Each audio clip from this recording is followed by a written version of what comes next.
रुद्रप्रयाग से गौरीकुंड तक एक से बढ़कर ऐसे दृश्य देखने को मिल रहे थे जो आपको यकीन दिला रहे थे कि यदि कहीं स्वर्ग है तो यही है और यही है। रास्ते में कुछ विचित्र और मिस्टीरियस चीज भी देखने को मिली। अकेले बाइक चलाकर वहां तक पहुंचने का रोमांच ही कुछ अलग था।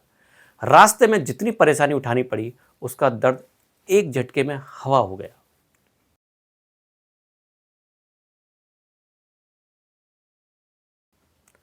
नमस्कार, मैं श्याम सुंदर गोयल, पहले भोपाल और अब दिल्ली वासी। पत्रकार के साथ यायावरी की चाहत दिल में हमेशा रहती है, जिससे खुद को बिना योगा और बिना जिम के मानसिक और शारीरिक रूप से फिट रख सके। वही खबरों की कॉपी पेस्ट की दुनिया में कुछ नया ओरिजिनल क्रिएट कर सके, यही इस यात्रा का मकसद रहता है। एक पत्रकार के रूप में साल के 365 दिन खबरों से जूझने के दौरान दिमाग और लाइफ में इतना स्ट्रेस हो जाता है कि कुछ नया सीखने और जानने के लिए इससे बेहतर कुछ नहीं लगता। तो शुरू करते हैं आज की रोमांच से भर देने वाली स्टोरी, जिसमें बाइक से केदारनाथ जाने की जानकारी तो है ही, साथ ही रोमांच भी भरपूर है। 3 जून 2016 को भोपाल से केदारनाथ सोलो बाइक ट्रिप का 5वां दिन था। भोपाल से 30 मई को यात्रा पर निकलने के बाद रात को ही 231 किलोमीटर की दूरी तय कर चंदेरी पहुंचे थे। उसके बाद दूसरे दिन 31 मई को 371 किलोमीटर दूरी तय कर आगरा, 1 जून को आगरा से हस्तिनापुर 319 किलोमीटर की दूरी तय की, तो 2 जून को 305 किलोमीटर की यात्रा कर हस्तिनापुर से रुद्रप्रयाग पहुंचे थे।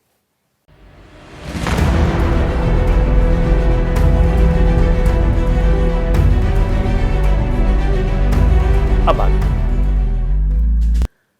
2 जून की रात बहुत ही भयानक साबित हुई थी, क्योंकि रात भर अलकनंदा और मंदाकिनी नदी के संगम की तेज गर्जना सुनाई देती रही। फिर भी मन प्रसन्न था। सोमनाथ, काशी विश्वनाथ, महाकालेश्वर, ओमकारेश्वर, कृष्णेश्वर, त्र्यंबकेश्वर, भीमा शंकर की बाइक से यात्रा करने के बाद सबसे दुर्गम केदारनाथ ज्योतिर्लिंग से बस 93 किलोमीटर दूर था। इस खुशी में सुबह 4 बजे ही जाग गया था, नहाकर तैयार हुआ और पौने 5 बजे यहाँ से आगे सफ़र के लिए तैयार था। बाइक बाहरी सड़क पर खड़ी करनी पड़ी थी, इसलिए पहले से चेक किया कि कहीं कोई उठा तो नहीं ले गया। भगवान रुद्र की तपस्थली इस समय सोई हुई थी और मैं आगे जाने के लिए तैयार था। 15 मिनट के सफ़र के बाद मैं मंदाकिनी और अलकनंदा नदी के संगम पर था। यहाँ शिव के अवतार रुद्र का मंदिर है, जहाँ उन्होंने तपस्या की थी। यहीं पर नारद मुनि को संगीत का ज्ञान रुद्र ने दिया था, जिसकी प्रतिमा यहाँ स्थापित है। यह मैंने एक आश्चर्य भी देखा।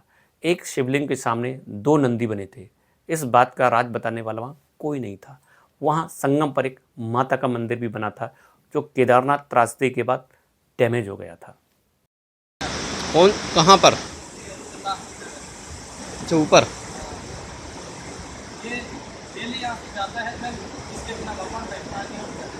अच्छा, संगम पर। जो बाढ़ पर क्या हुआ था जब आई थी वो 2013 में?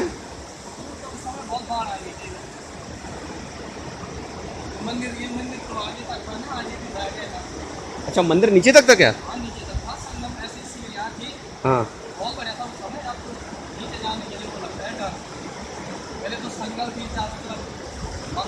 अच्छा,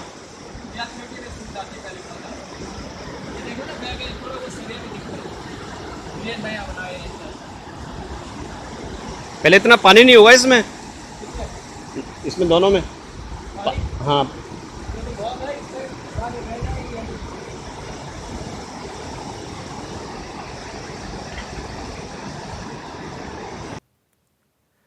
रुद्रप्रयाग, जिसके बारे में स्कंद पुराण केदार खंड में इस बात का वर्णन पाया जाता है कि द्वापर युग में महाभारत का युद्ध समाप्त होने के बाद पांडवों द्वारा कौरव भ्रात हत्या के पाप से मुक्ति पाना चाहते थे, जिसके लिए पांडवों को भगवान शिव का आशीर्वाद चाहिए था।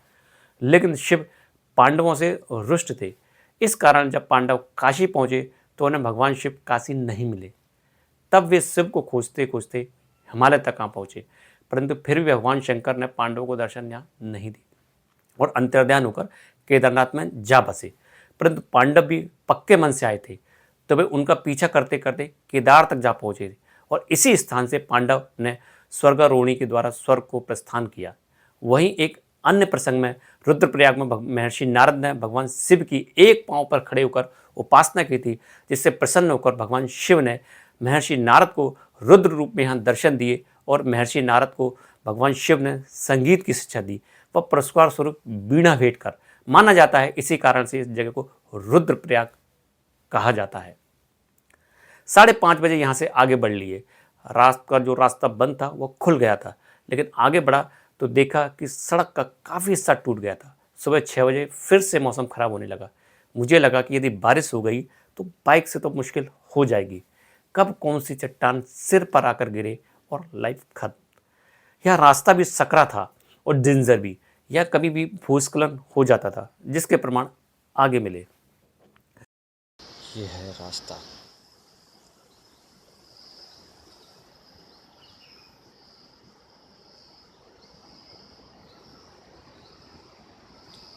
भाई पत्थर ऊपर कभी भी गिर सकता है, तो हेलमेट मस्ट। सुबह 6:05 पर सूर्योदय हुआ। अब केदारनाथ 75 किलोमीटर बचा था। आगे के नैसर्गिक सौंदर्य को निहारते हुए आगे बढ़े तो सुबह 6:45 बजे अगस्त मुनि पर थे, जहां अगस्त मुनि ने तपस्या की थी। रुद्रप्रयाग से अगस्त मुनि की दूरी 18 किलोमीटर है। यह समुद्र तल से 1000 मीटर की ऊंचाई पर स्थित है। यह मंदाकिनी नदी के तट पर स्थित है। यह वही स्थान है जहां ऋषि अगस्त्य ने कई वर्षों तक तपस्या की। इस मंदिर का नाम अगस्त्येश्वर महादेव ने ऋषि अगस्त्य के नाम पर रखा था। बैसाखी के अवसर पर यहाँ बहुत बड़ा मेला लगता है। यहाँ दूर दूर से श्रद्धालु आते हैं और अपने इष्ट देवता से प्रार्थना करते हैं। फिर आगे ऊखीमठ का रास्ता मिला, लेकिन वह केदारनाथ के रास्ते से अलग था, इसलिए वहाँ गया नहीं। 7:15 बजे गुप्त काशी पहुँच गए और यहाँ रुककर नाश्ता किया। गुप्त काशी का वही महत्व है जो महत्व काशी का है। ऐसा माना जाता है कि महाभारत के युद्ध के बाद पांडव भगवान शिव से मिलना चाहते थे और उनसे आशीर्वाद प्राप्त करना चाहते थे, लेकिन भगवान शिव पांडवों से मिलना नहीं चाहते थे। इसीलिए वह गुप्त काशी से केदारनाथ चले गए। गुप्त काशी समुद्र तल से 1319 मीटर की ऊंचाई पर स्थित है। एक स्तूप नाला पर स्थित है जो कि ऊखीमठ के समीप है। कुछ स्थानीय निवासी राणा नल के नाम से बुलाते हैं। इसके अलावा पुराना विश्वनाथ मंदिर, आराधनेश्वर मंदिर और मणिकर्णिका कुंड गुप्त काशी के प्रमुख आकर्षण के केंद्र हैं। आगे का रास्ता तय करते हुए 8:30 बजे फाटा पहुंचे।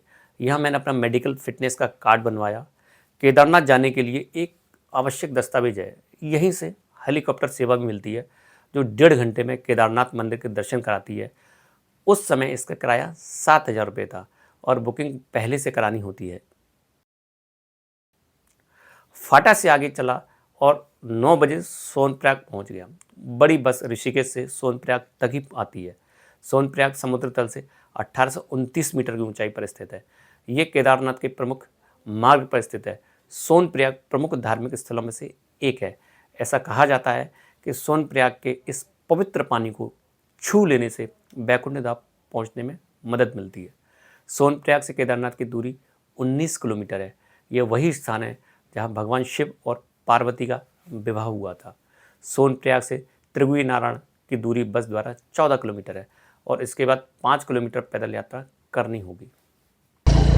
यहाँ से गौरीकुंड तक की 6 किलोमीटर की यात्रा या तो पैदल या फिर घोड़े से करनी होती है। मेरे पास बाइक थी, इसलिए सीधे गौरीकुंड के लिए आगे चला। रास्ते में पैदल और घोड़े पर बैठे तीर्थयात्री मिले। सैकड़ों किलोमीटर की यात्रा केदारनाथ के दर्शन आए थे। सोनप्रयाग से गौरीकुंड तक पहुंचने में 15 मिनट लगे। यहीं पर अब बाइक रखना थी। सोनप्रयाग से गौरीकुंड की दूरी 6 किलोमीटर है।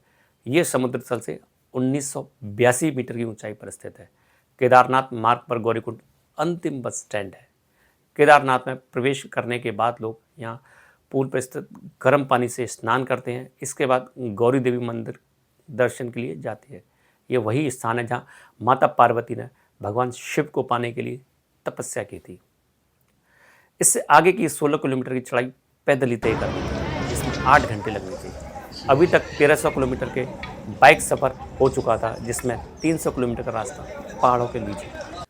गौरीकुंड की ऊंचाई समुद्र तल से करीब 9000 फीट है। अब यहाँ से 13,500 फीट की ऊंचाई तक चढ़ना था। वहाँ ऑक्सीजन का लेवल भी कम हो जाता है और गर्मी भी पड़ रही थी। ऐसे में मैंने बैग वहीं गौरीकुंड में जमा किया और पानी की एक बोतल लेकर 9:45 आगे चला। एक पैंट शर्ट में वहाँ जा रहा था जिसके चारों तरफ बर्फ ही बर्फ थी। मैंने सोचा कि रास्ते में कुछ ठंड से बचने के लिए जैकेट खरीद लेंगे, लेकिन ऐसा हो नहीं पाया।